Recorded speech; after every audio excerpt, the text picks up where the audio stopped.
Ներներ ազգային ժողովի ուժեղ Հայաստան եւ Հայաստան խմբակցությունների հարգելի պատգամավորներ, նիստի աշխատանքներին հետևող քաղաքացիներ։ Ինչ տեղի ունեցավ երեկ եւ ինչու ենք մենք ստիպված նորից վերադառնում հանձնաժողովների 3 նախագահների ընտրության հարցին։ Իմ ընկալումներում Ազգային ժողովի քաղաքացիական պայմանագիր խմբակցությունը պարզապես քաղաքական սաբոտաժի միջոցով փորձում է տապալել ազգային ժողովի աշխատանքները եւ ազգային ժողովի բնականոն գործունեությունը։ Այն որ ուժեղ Հայաստան խմբակցությունը առաջադրել էր հանձնաժողովի նախագահի թեկնածուներ, դա ընդամենը կանոնակարգ օրենքի պահանջի կատարում էր, նաեւ Սահմանադրական դատարանի որոշման մեկնաբանություններով տրված պահանջ եւ ըստ որում ուժեղ Հայաստան խմբակցությունը առաջնորդվել էր մոտեցումներով ի տարբերություն օրինակ քաղաքացիական պայմանագիր խմբակցության, որ հանձնաժողովի նախագահների պաշտոնում, չնայած որ դրանք քաղաքական պաշտոններ են եւ մասնագիտական պահանջներ չեն ներկայացում այդ պաշտոններին, այնուամենայնիվ ոլորտային ուղղվածությունը նկատի ունենալով առաջադրվել էին ըստ էության լավագույն տեխնացուներ տվյալ պաշտոններին համապատասխանող բոլոր 3 պոզիցիաներում։ Բայց քաղաքացիական պայմանագիր կուսակցությունը որոշեց, որ դեմ քվեարկել բոլոր 3 տեխնացուներին եւ ստիպեց մեզ նորից վերադառնալ այս հարցի քննարկմանը։ Օգոստոսի 2-ից մենք աշխատում ենք, արդեն 16-րդ նիստն է։ Եվ մենք հələ չենք անցել մեր երկրի համար կարևորագույն նշանակություն ունեցող քաղաքական հարցերի քննարկմանը։ Ազգային ժողովի ղեկավար մարմինների ընտրությունը նախագահ, տեղակալներ, հանձնաժողովի նախագահներ միտված է ընդամենը ազգային ժողովի հետագա 5 տարիների աշխատանքների կազմակերպման, այսինքն դա կազմակերպական հարց է, ոչ մի ֆունկցիոնալ, բովանդակային նշանակություն չունի։ Հիմա Ֆարմանյանը կլինի հանձնաժողովի նախագահ, թե Մանուկյանը, թե մեկ ուրիշը, դրանից ազգային ժողովի կյանքում, այդ մարդկանց կյանքում ոչ մի էական բան չի փոխվում։ Ընդամենը պետք էր ապահովել ֆունկցիոնալ ընթացքը։ Մի ուրիշ բան հիշեցնեմ ձեզ, երբ որ հանձնաժողովների թվաքանակի հարց էր քննարկվում, ես առաջարկեցի ստեղծել ոչ թե առավելագույն թվով 12, ոնց որ առաջարկում էր, այլ 6 հանձնաժողով։ Դե մարդիկ չեն ուզում լսեն։ Ես ընդ որում ինչն էի հաշվի առել, եւ հանձնաժողով, եւ ֆինանսական բաղադրիչ, ինչքան փող կտնտեսի մեր պետությունը, եւ հանձնաժողովների նախորդ գումարման ազգային ժողով ունեցած ծանրաբեռվածությունը, հանձնաժողովների միջև աշխատանքի հնարավորար ռացիոնալ հավասարաչափ բաշխումը, ինչպես նաեւ ժամանակի տնտեսումը։ Ասենք պատկերացրեք, եթե ընդունված լիներ այդ առաջարկը, մենք վաղուց էինք հիմա ավարտել հանձնաժողովների ձևավորումը եւ անցել էինք ոչ միայն իրավունքի ուժով սահմանված օրակարգի, այլ նաեւ օրակարգային այլ հարցերի առաջը։ Եվ ես չեմ կարողանում հասկանալ, ասենք, այս ամեն ինչը, այս ձևի ձգձգելու է սաբոտաժի իմաստը ո՞րն է։ Ընդ որում ես սա կարծում եմ, որ սաբոտաժը ոչ միայն ազգային ժողովի բնականոն գործունեությանը, այլև կառավարության գործունեությանը։ Որովհետև այն պահին, երբ որ դուք կայացրեցիք այն որոշումը, որ մենք պիտի վերադառնանք նորից այս հարցին,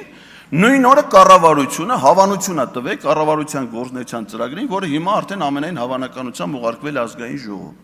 Դրանից առաջ ազգային ժողովը ուղարկվել կառավարության կառուցվածքի մասին օրենքում փոփոխության նախագիծը, որը մենք նույնպես պետք է քննարկենք մինչև կառավարության ծրագիրը, որովհետև հերթականությունը հարցերի քննարկման կանոնակարգը սահմանում է։ Դրանից առաջ ազգային ժողովը արդեն մուտք է եղել եւ մենք պիտի քննարկենք կենտրոնական ընտրական հանձնաժողովի հաղորդումը հերթական խորհրդարանական ընտրություններից հետո։ Եվ հիմա այս կարևոր հարցերը թողած պատրաստի տեխնացուներին առաջադրած մարդիկ ընդամենը առանց քաղաքական որևէ բացատրություն, հիմնավորում տալու չեն ընտրում, ասում է չէ, չենք ուզում Նիկոլ Փաշինյանը գա ազգային ժողով։ Բերեք այնքան այս հարցերը քննարկենք, չենք ուզում իրան այստեղ տեսնենք, տենց է ստացվում։ Օրինակ ես անհամբեր եմ իր հետ իմ հանդիպմանը։ Թե դուք ինչի չեք ուզում այդ մարդը գասի, ինչ չեմ հասկանում, իր հեղինակությամբ, իր գործնեությամբ դուք եք նստել, եք չեք ուզում ինքը գասի։ Բա կառավարությունը պիտի գա, որ մենք աշխատենք, բա մենք այդ կառավարությանը պիտի վերահսկենք, 16 նիստան իրանք ստեղ չեն եկել։ Իհարկե այդ պոզիցիայի մեջ որոշ դրական էլեմենտներ կարելի է նկատել, բայց շուտ է։ Դա մենք պիտի ի վերջո այնպես անենք, որ Նիկոլ Փաշինյանի փոխարեն այստեղ գա Սամվել Կարապետյանը։ բայց առայժմ շուտ է, գոնե մի անգամ ծրագիր ներկայացնելու հնարավորություն պետք է ստեղծել, նոր հեռացնել։ Դուք մի քիչ առաջ եք ընկել իրադարձություններից, խափանում եք նույնիսկ դրա մուտքը ազգային ժողով, բայց մենք ճիշտ ասած տես չենք նախատեսել։ Եվ ես կարծում եմ, որ այս մոտեցումը ազգային ժողովի աշխատանքների կազմակերպման խիստ անընդունելի է։ Տեսեք ինչ էր քննարկում, հարցնում էին ո՞նց է առաջադրվել, ենթադրենք Հայկ Ֆարմանյանի տեխնացությունը կամ մյուս տեխնացությունները։ Շատ պարզ, ո՞նց է առաջադրվել։ Եղել է խմբակցության նիստ, եղել են առաջարկներ, տեխնացություններ, քննարկել են, կայացել են որոշում։ Դուք ձեր առաջադրման օրինականությունից խոսեք։ Բոլոր պոզիցիաների վրա, որտեղ առաջադրում ա եղել ՔՊ-ի կողմից, առանց բացառության եղել է քաղաքացիական պայմանագիր կուսակցության վարչության որոշումներ։ Առանց բացառության եւ բոլոր առաջադրումները խմբակցության համապատասխանել են վարչության որոշումներին։ Բացում ենք կուսակցությունների մասին սահմանադրական օրենք։ Ինչ առաջադրումներ կարող է անել քաղաքական կուսակցությունը։ Հստակ գրած է ազգային ժողովի համապետական ընտրությունների ցուցակի հաստատում, Երևանի,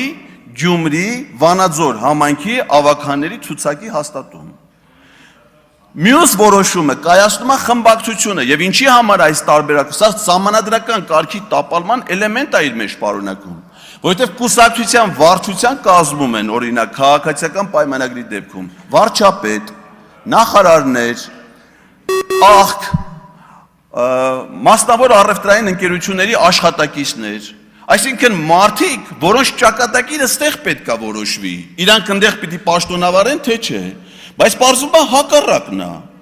Գործադիր իշխանության պաշտոնյաները որոշում են, թե օրենսդիր մարմնի ղեկավար պաշտոններում ով պիտի զբաղեցնի։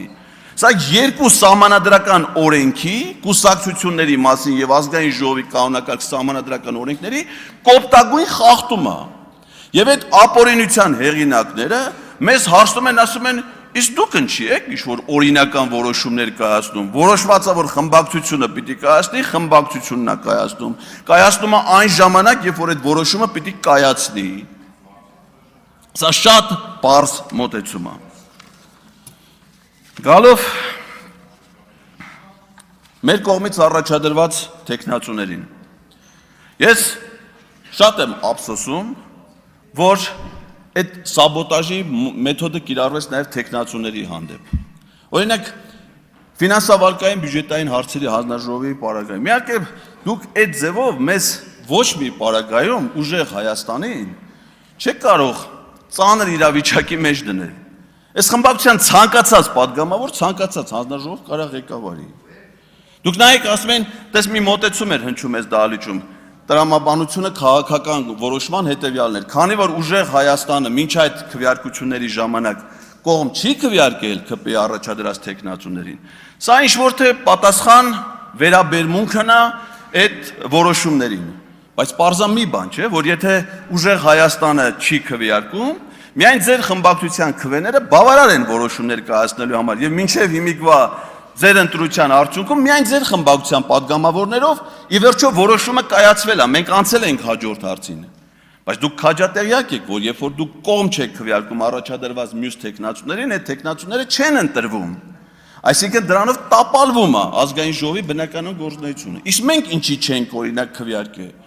Ինձ համար անկեղծ ասած շատ դժվար էր կողմ քվեարկել ազգային ժողովի նախագահի կամ տեղակալների պաշտոնում այն տեխնացությունների օգտին, որոնք իրենց կյանքում առաջին պետական պաշտոնը զբաղեցրել են 18 թվականի ողբերգությունից հետո։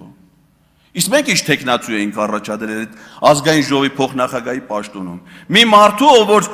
եւ օրենսդիր, եւ գործադիր, եւ դատական իշխանության մարմիններում ամենաբարձր պաշտոններն էր զբաղեցրել, մասնավոր առևտրային ընկերությունում, ամենամեծ հեղինակավոր ընկերություններում ամենապատասխանատու գործողություններն, առաքելություններ իրականացրել։ Իսկ ստեղ ինչ առաջադրումներ են, ասենք օրինակ պաշտպանության հարցերի հանձնաժողովի նախագահի պաշտոնում ինձ համար դժվար է կողմ քվեարկել մի մարդու օգտին, որի առնչությունը պաշտպանության հետ միայն կայանում է նրանում, որ Սեյրան Օհանյանի տեղակալի Կարեն Կարապետյանի արտակարգ իրավիճակների նախարարի պատերազմը տանուլ տված նախարարի հիմա հրթիռների գործով մեղադրվողի ընկերն է։ ուրիշ առնչություն պաշտպանության ոլորտի հետ ինձ հայտնի չի, եթե ու այդ մարդուն կողմ քվեարկելը ինձ համար շատ դժվար է։ Մեկ է պարզում է, որ ենթադրենք մարդիկ կան, որ Ամփոփեք ժամանակն ավարտվեց։ դեմ են քվեարկում ամենապրոֆեսիոնալ տեխնացուներին։ Շնորհակալ եմ։ Սերգեյ Բագրատյան